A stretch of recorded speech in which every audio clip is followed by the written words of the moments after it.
Hello all. PM Shri Kendriya Vidyalaya నెల్లూరులో interviews అయితే జరుగుతున్నాయి. తెలుగు లాంగ్వేజ్ టీచర్ కోసం ఈ షార్ట్. తెలుగు లాంగ్వేజ్ టీచర్కి డిగ్రీ 3 ఇయర్స్ మీరు తెలుగు సబ్జెక్ట్ కంపల్సరీగా ఉండాలి. అండ్ బీఎడ్లో మీకు one of the subject Telugu అయి ఉండాలి. సో ఇది ఉండాలి.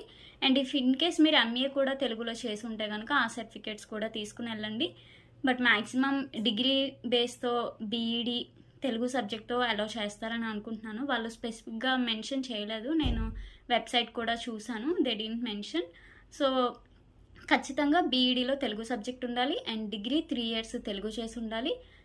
లేదు కనుక మీరు డిగ్రీలో చేయకపోతే కొంతమంది స్విచ్ అవుతూ ఉంటారు. డిగ్రీలో వేరే చేసిన ఎంఏలో తెలుగు చేస్తే బీఈడీ ఎంఏ కలిపి మేము తెలుగు లాంగ్వేజ్ టీచర్కి వెళ్ళొచ్చు కదా అని చెప్పేసి. సో ఆ విధంగా ఒకవేళ మీరు ఎంఏ తెలుగు చేసి బీఈడీ ఉన్నా మీరు వెళ్ళొచ్చు. సో తెలుగు లాంగ్వేజ్ టీచర్ క్వాలిఫికేషన్కి సంబంధించి ఇదే. మీ డౌట్ క్లారిఫై అయింది అనుకుంటున్నాను. Thank you.